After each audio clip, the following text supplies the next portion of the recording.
Welcome to The Beat, everyone. I'm Ari Melber. We're reporting on this breaking news out of Washington. The Senate has passed the Trump budget today after a bruising battle that did lose several Republican votes. It required the Trump White House to send down Vice President Vance to cast this tie-breaking vote and save the embattled bill. On this vote, the yeas are 50, the nays are 50. The Senate being evenly divided, the Vice President votes in the affirmative. The bill as amended is passed. This vote, clearly the most important moment for Trump's domestic agenda thus far this year. High-profile Republican defections put an ongoing strain on the GOP and raised real concerns about whether Trump was going to fail in the Senate up until today. And there were a host of factual arguments against this budget. Democrats knocking the human cost, some Republicans concerned about the politics, the debt, and the health care cuts. So many people will be hurt in such powerful ways. Senator Collins, can we ask you why you voted no, ma'am? This vote will haunt our Republican colleagues for years to come. This bill will lead to a much greater deficit. Also that a handful of billionaires can just get a little bit richer. Do I like this bill? No. In many parts of the country, there are Americans that are not going to be advantaged by this bill. I don't like that.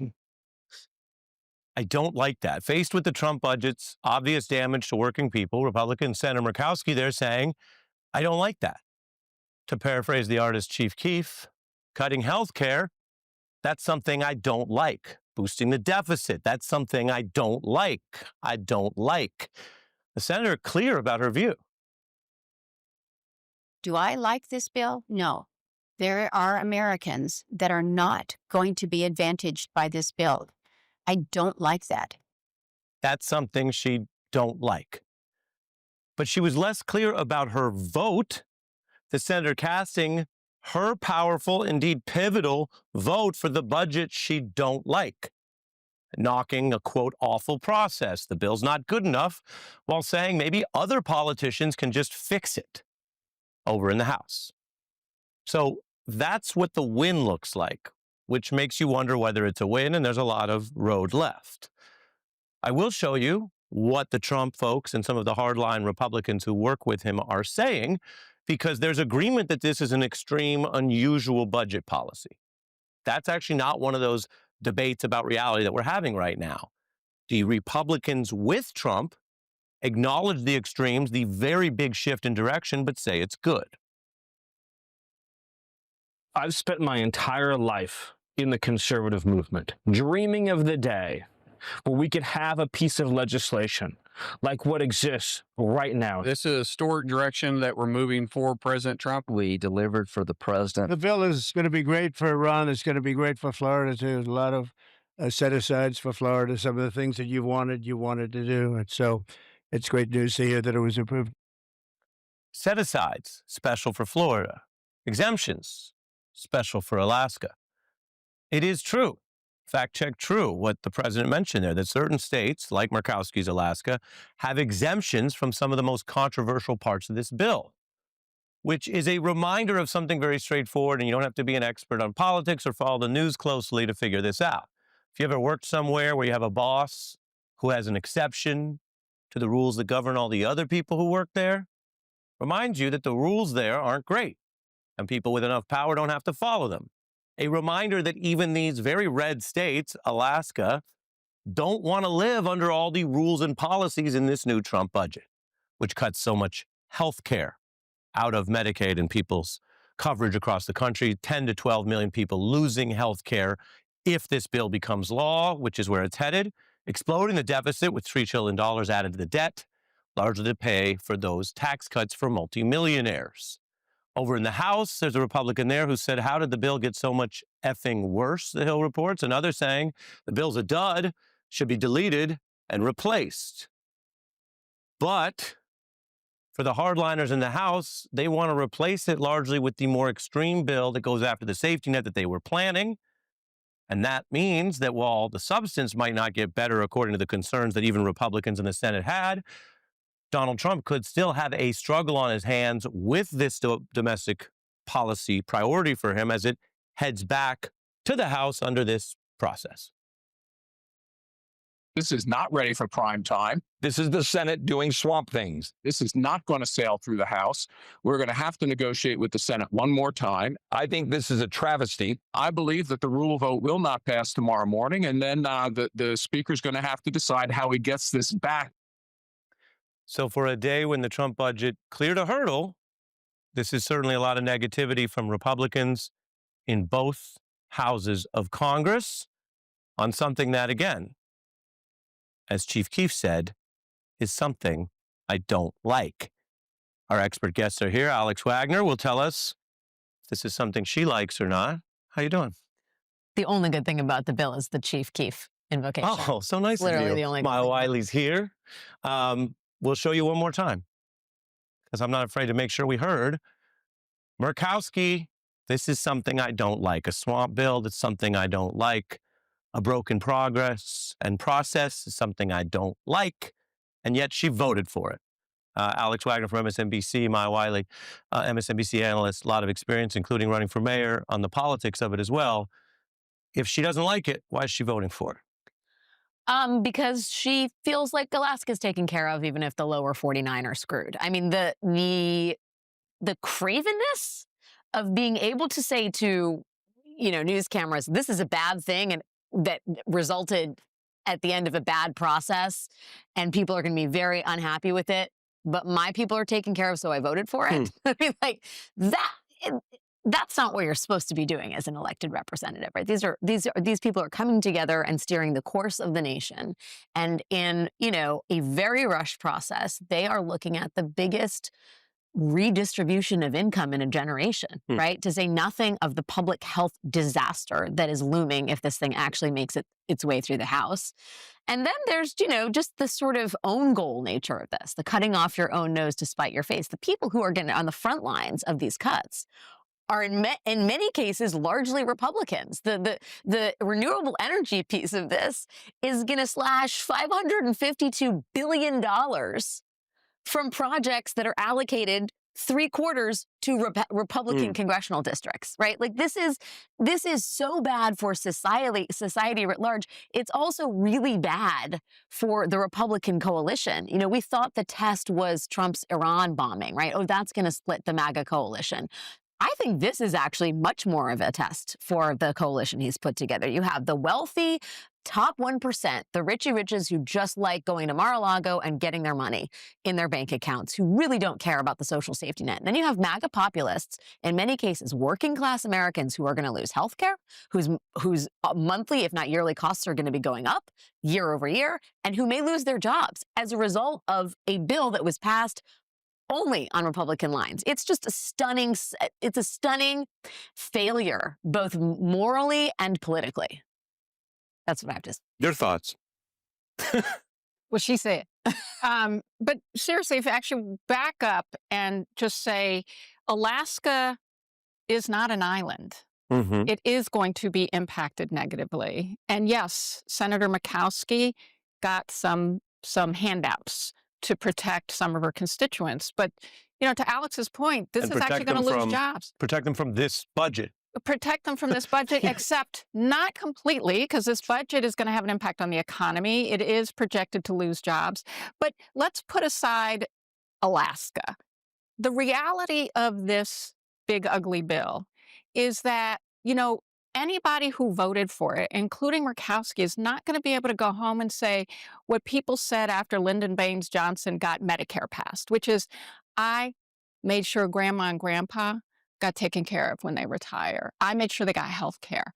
This is going to be a bill where you say, I made sure elderly people are not going to be able to see a doctor when they're sick. I made sure people with disabilities are not going to be able to get the care they need. I made sure that school districts, including in rural areas, this is not a bill that only impacts this is not something that doesn't impact Trump voters directly, but in rural areas where it's going to be your school is going to lose lots of money it gets to care for kids in everything from mental health services like your school psychologist, your school nurse, or your vision and dental screening that also helps keep kids in the classroom.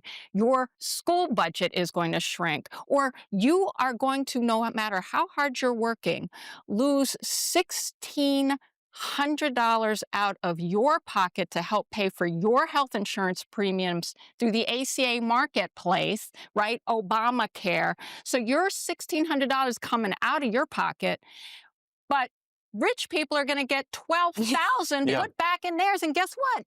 They can see a doctor now. They'll be able to see a doctor whether or not they got that $12,000. That's what's at stake here. You're both making a lot of sense. And while I don't want to compliment your coverage abilities. No, you should definitely Well, compliment. There's no such thing as over-compliment. Okay, you're reminding us of the actual domestic consequences, and you're reminding us something really fundamental, Alex.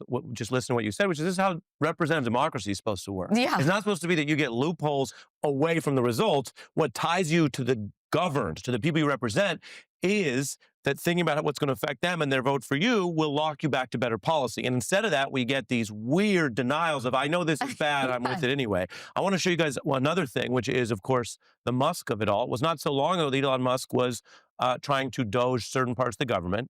Now Donald Trump says he might doge Elon Musk. I guess they deserve each other. But Musk says this bill is, quote, insane.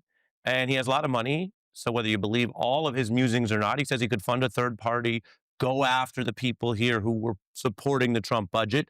And Trump, who has been very blatant about being willing to abuse power. I say this before I play the clip. I want you to understand, just for history's sake, this is the kind of thing that would have been in a Nixon secret recording. And if it came out, it would have been a scandal, because you are not allowed, as supposed to, constitutionally use the government to go after your enemies. In short, that's a lot of what Watergate was about. But this is what Trump publicly threatens Musk now. That he's losing his EV mandate, and he's he's very upset about things, but he could lose a lot more than that. He might have to put Doge on Elon. You know what Doge is? Doge is the monster that might have to go back and eat Elon. Wouldn't that be terrible? He gets a lot of subsidies. Fact check, true. That's the second thing the president has said tonight, where we fact check him. It is true that Elon Musk gets a lot of subsidies. Apparently, Musk and Trump both know that. And after all the months of talk about other people's fraud, it is the Musk subsidies that Trump is threatening. As for Elon, who is continuing to distance himself from his high-profile approach to cutting other people's subsidies, he's saying that when he came out with that chainsaw at the conservative conference, that move, the idea of just chainsawing people's jobs, benefits, their years of service, it actually lacked, he says, empathy, Alex. There's a ketamine joke to be made somewhere here, but I'm not going to make it. I'll leave that to you, Ari. And I'll leave it to the late night comics. None of us are going to touch hot potato is now off the table. I mean, I guess part of me is Elon's reasons for not liking this bill seem so tangential to the essence of why it's bad, right? Like, okay, fine, it doesn't cut enough, but everything else in it is so profoundly awful. I still go back to why does anybody support this piece of it? And it seems pretty clear, as you talk about representative democracy, that the old adage of the devil you know is better than the devil you don't.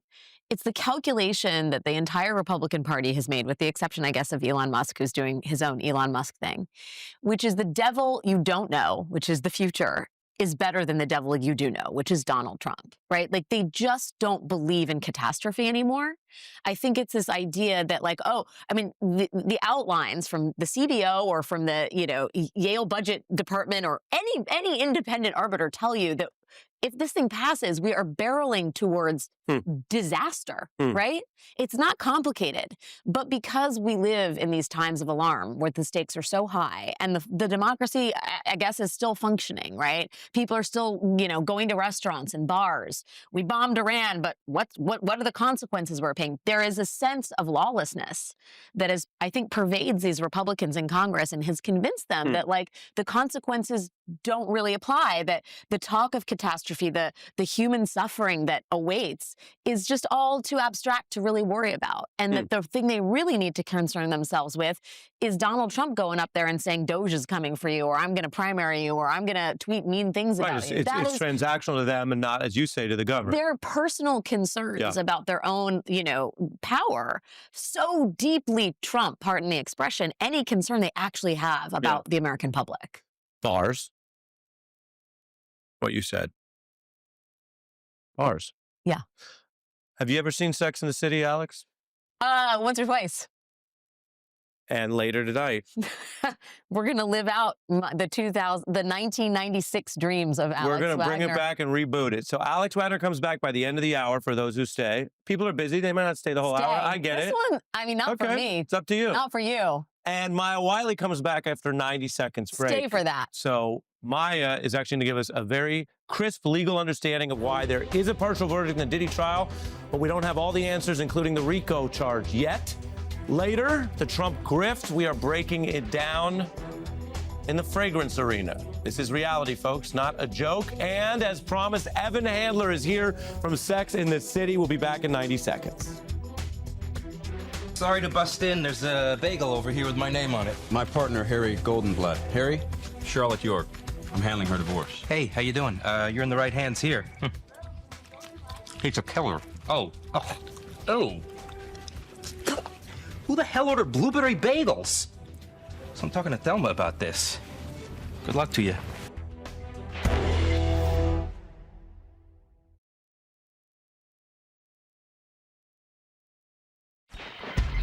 There is a verdict in one of the key cases addressing alleged sexual misconduct and sex trafficking in hip-hop. The verdict in the Sean Diddy Combs federal trial. Now, this came in late today in the past hour. If you're watching MSNBC, Deadline was covering this as breaking news. The jury has reached what's called a partial verdict on most counts, 4 of the 5. It was a fast deliberation to get there, just 13 hours. That's not considered a very long time for a case of this nature. The verdict has not been read, though. So we don't know what the verdict is on any of the counts you see here. The jury indicating that they are deadlocked on the biggest count and what was legally a more controversial application of this federal law, racketeering conspiracy. The other, counts 2 through 5, we have a verdict. They just haven't told us what it is yet. The jurors have basically not been able to come to agreement on the big RICO charge. The judge is asking them to return tomorrow, continue deliberations. That's pretty standard. Here's how this played out today. They have been unable thus far to reach a verdict on the first, and some might say the most important count. The judge goes back to the jurors and says, look, I understand that you have been unable thus far to reach a verdict, but then I'm going to ask you in good faith to go back to the jury room and see if you can reach resolution on this. His head was bowed. There was a lot of conversation. There was agitated conversation.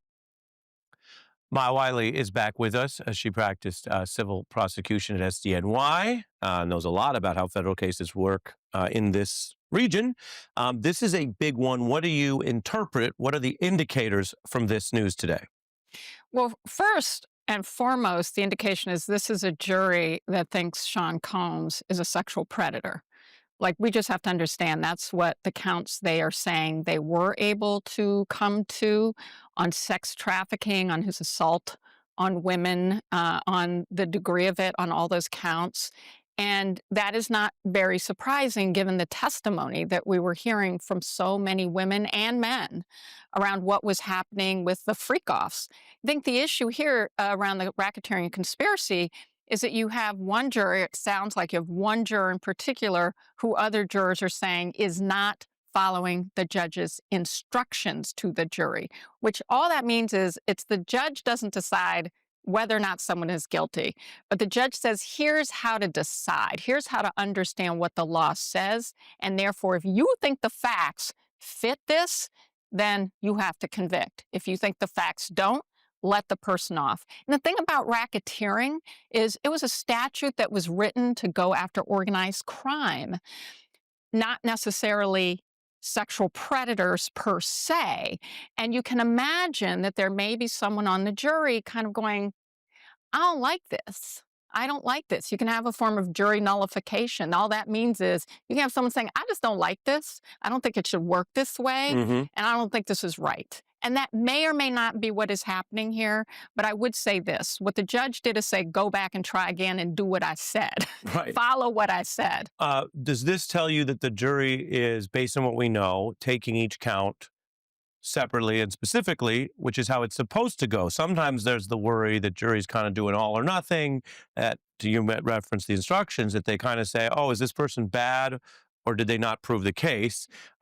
This would suggest that there's some nuance. Yeah, it certainly seems that they're going to count by count, as you said, Ari, and that what they're doing is they're getting to the racketeering and going, I get how this is sex trafficking. I get how this is really abusive behavior. I get how this is bad. And I get that the prosecution proved the case. Someone on that jury is saying, I don't get this other part.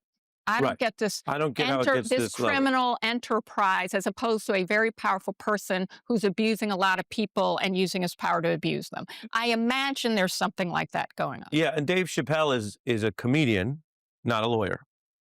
But he made a legally adjacent point when he said, Diddy's in so much trouble, they have this man in a RICO case by himself. Well, that really does go centrally to the point about what racketeering is. What is it? It's a scheme. It means there are a whole lot of people saying we're all in this scheme together to commit these federal crimes. So that's my point exactly about, is this a case of a jury saying, I just don't know if this is a scheme, as opposed to this really bad guy doing really bad things, which we're saying we think he did. Yeah. And so that could be what's going on. I will just say this. What it does look like is come tomorrow, and we don't know, because that jury could go back into that room and hang, not be able to come to decision, and all kinds of things could change overnight. But at the end of the day, what this tells us is this is a jury that believed all the reams of evidence that Sean Combs is a sexual predator and an abusive human being. Yeah. And news-wise, we have to report we don't have any of the verdicts in yet. Correct. That's our sort of journalistic caution. But as an analyst who knows your way around these courtrooms, you've given us your interpretation of what this fast, sort of almost decisive reaction on the first four could mean. And soon enough, we'll see exactly what they say. So Maya Wiley, really appreciate your insight. That's why we wanted you to have more than one topic tonight. Coming up, Donald Trump has a new fragrance, moonlighting time away from governing, to sell this $249 Trump Victory cologne. And by the end of the hour, Sex and the City takes MSNBC.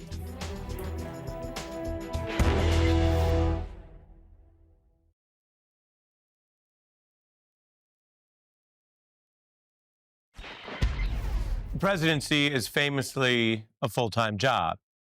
If you follow it, there's those shots they show from the first to the fourth year or the eighth year, how it ages people, the hard work, 24/7, the job follows you wherever you go. But in Donald Trump's case, he is moonlighting and clearly spending his time on other side hustles. We are in the middle of this governing period, but Trump is trying to enrich himself. He has a new fragrance line called Victory 4547, referencing the times when he actually did win the Electoral College. You'll notice 46 is not a part of it. $249 a bottle is steep for any fragrance. Trump says the product is all about winning, strength, and success. And he has been doing this kind of branding exercise for a long time, a kind of a language all unto itself. When it comes to great stakes, I've just raised the stakes. My new game is Trump, the game. The God Bless the USA Bible. At Trump University, we teach success. That's what it's all about. That's the real deal. That's the real deal. Today, we're here to introduce Trump Mobile. We are announcing the launch of Trump Coins, a true symbol of American greatness. Is there any amount of wealth you can reach where you stop hawking things with your name on it? The sneakers, the watches, the Bibles, the guitars, steaks, gold phones, a educational program that was falsely sold as a university and led to tens of millions of dollars in settlements. That one actually crossed legal lines. Financial disclosures show that Trump has made tens of millions of dollars from these products, plus over $50 million alone in crypto, which he once derided as a scam run by scammers until he joined them. The meme coin that he has opens up many questions about conflicts of interest, red flags, because Trump has used that coin more so than the cologne or this other stuff to bring in people to evade campaign finance rules. The meme coin investors, including foreigners who want to control policy in the United States, get special access. Guests telling one reporter they attended with the intent of influencing Trump and financial regulations. It's unlike anything we've seen in history. To be clear, there have been much more minor, smaller versions of scandals about self-enrichment, which only speaks to how Trump, as a celebrity-style president, who of course has been indicted, not convicted of anything except the New York case, which remember involved business allegations, but this president has obviously gotten in more trouble than others, but has ultimately gotten away with more than others and doesn't seem to have any other limitation on the idea that he should just be focused in his second term on doing this full-time job. Another cryptocurrency mining and holding company backed by Trump's family has raised over $200 million, again raising the question of whether they would get that money if their father wasn't president right now. And if not, it raises questions about ethics and conflicts of interest. Federal ethics rules already ban all of this kind of stuff for lawmakers, meaning every member of Congress. They don't constrain a president as much, but no prior president has ever tried to enrich themselves this much, this far. Jake Omenduri is here with some straight talk when we come back next.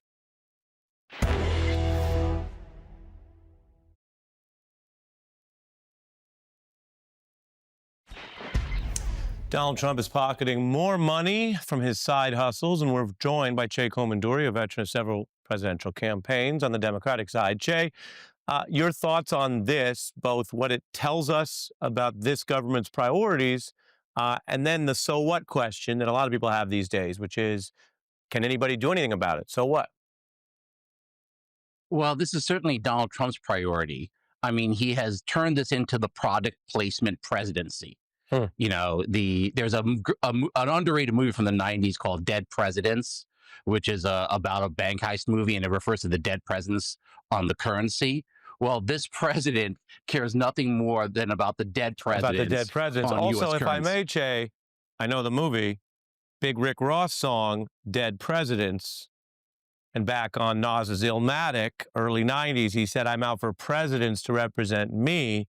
He meant dead presidents, a sign of wealth. I appreciate your references. Yeah, it's a very underrated movie, I believe, by the Hughes brothers. It was their follow-up to Menace to Society. Yeah, a very hip-hop movie. I don't know if that's why it occurred to you, but we welcome that on the beat. All movies, of course. Well, yeah, and it's also a heist movie, because that's kind of what Donald Trump has been doing with his presidency. He has been legally heisting money into his own bank account. And there is definitely a policy dimension to this. I mean, why is this legislation going through Congress? Why is Donald Trump pushing these huge tax cuts coupled by these Medicaid cuts that will gut rural hospitals and nursing homes? Because he stands to personally benefit from it. His family stands to personally benefit from it. If you go back to the first term, why did he go along with Paul Ryan's tax cut? It's because he got a tax cut. That explains virtually his entire presidency. It's all about himself. It's all about me. And I think that mentality, you see it now seeping into Republicans. I mean, Lisa Murkowski, you know, she was basically like, I'll vote for this as long as Alaska's okay. Forget about the other 49 states in the country. It's all about Alaska. It's all about my prospects. That bloodthirstiness has become a big part of MAGA. I wonder if you've been a Democratic advisor for so long, whether you think there's a political vulnerability here, because there's some issues where in government people might do what they think is right. But it's an open question whether Stephen Miller cares about whether they're being really tough with ICE enforcement. He would agree with his critics. He would say, yes, that tough and tougher, which doesn't mean he's right about the politics, but he certainly welcomes that brand. Here it's the opposite.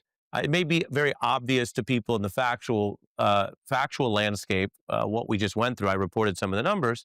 But politically, Trump seems intent on telling people he's not doing this stuff for his benefit, which is a lie. He's lying about how the crypto scheme and other things work. Here's his White House press secretary.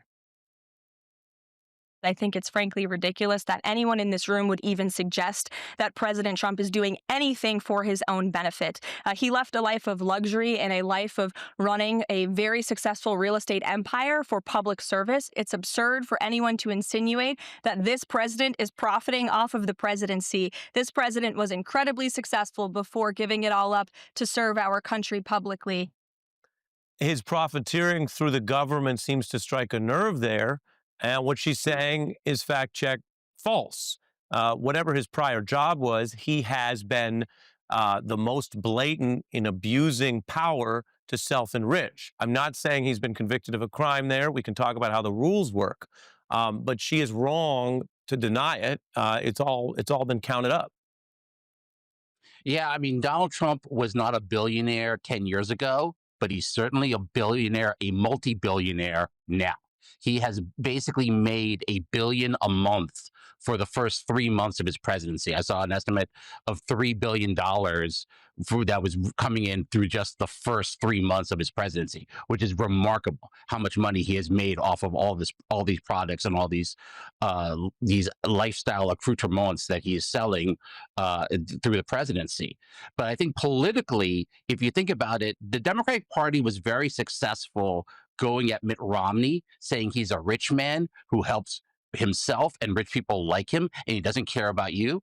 Well, Donald Trump is Mitt Romney, but in a Vince McMahon costume.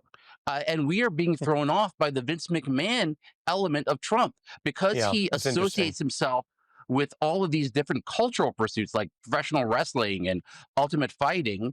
You know, we see that, we see his style, and we don't really see his actual policies. His actual policies are all about enriching him and people like him. Yeah.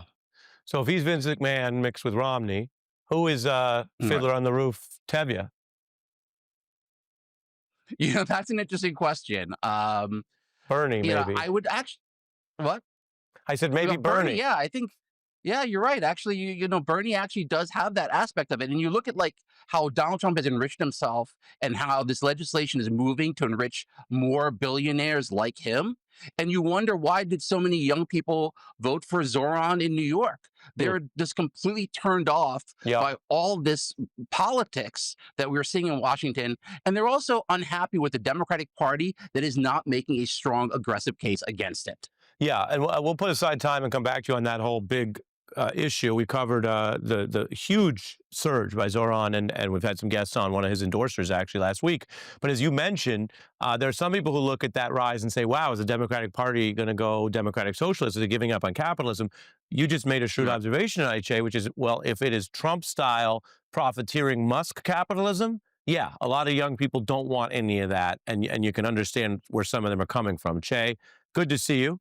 We're going to fit a break, but up next we have Evan Handler, who's known to so many as Harry Goldenblatt from the iconic Sex and the City. I think you may have sold this one a little short. Me too. With a little time and the right astringent, who knows? There's nothing on my face, nothing in my teeth. I'm sure you'll hate my moves on the dance floor, but that is the risk that every man must take.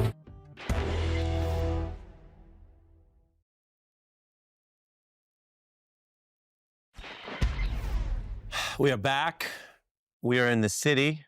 So let's have a special edition of Fallback in the City. Look who's here.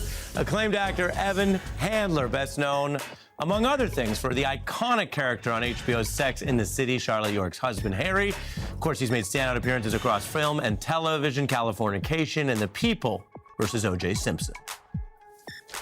Believe me, I never thought a shiksa goddess like you would fall for a putz like me. Ew! Suddenly little hair isn't looking so bad, huh? You're taking meetings?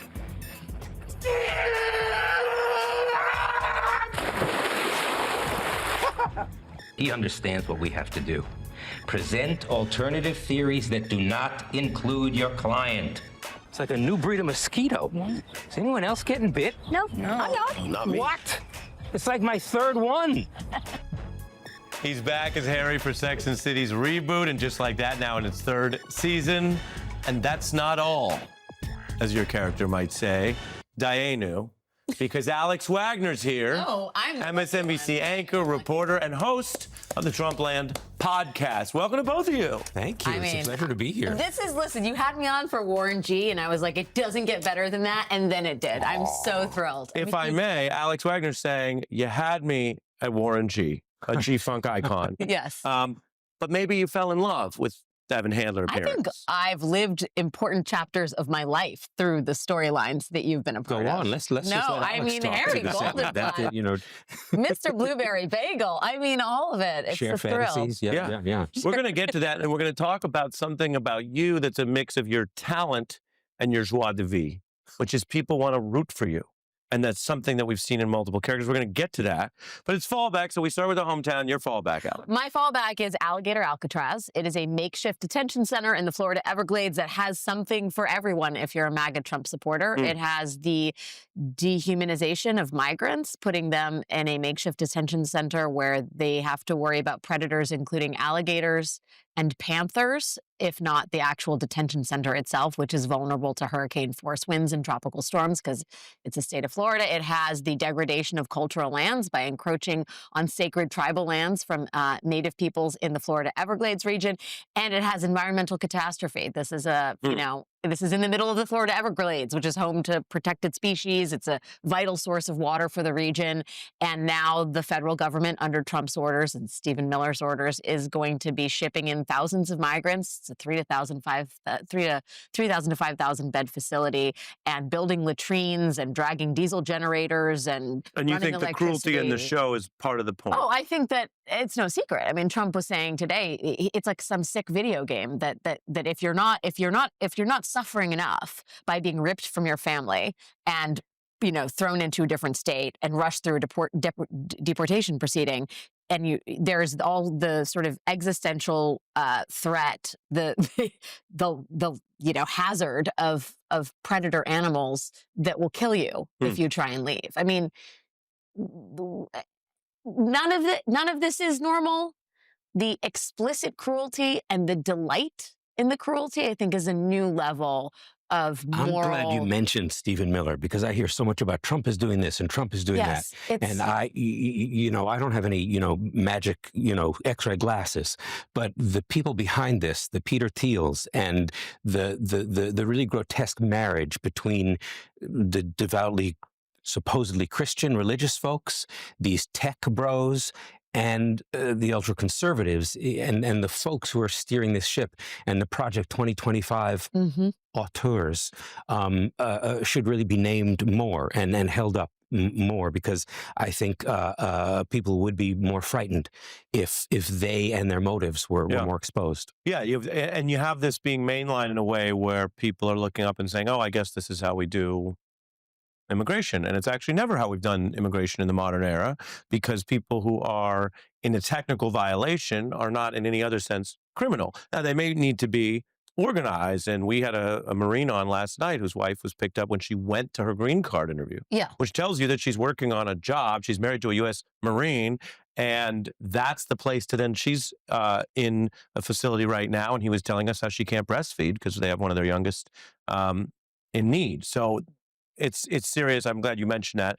What's on your fallback list? It's your first time here. Well, we're talking about monstrosities. I can't believe that United States citizens are accepting a desiccated corpse running their Department of Health and Human Services. RFK Jr. My theory about RFK Jr. is that if you had a magic machine, a vacuum machine that could take all the talent out of a person, and you pointed it at Keith Richards, and you sucked all the musicianship, all the style, and all the wit out of him, he'd be identical to Robert. Sort of like a Jr. reverse plot of the movie Twins. If you put them on a couch, you wouldn't. I will tell you, difference between the two. We've had junkies. I will tell you, 350 years old. I will tell you, we've had him on this program. He spoke movingly about overcoming addiction. Keith Richards? No, RFK Jr. No. He spoke movingly about overcoming addictions, how he just can't wait to deny vaccines to people. Yeah, so your fallback is the way he's purged this vaccine board. I think this is a person who's had like 2 rotten, moldy thoughts rolling around in his head for 40 years and an obsession to impose his madness on others.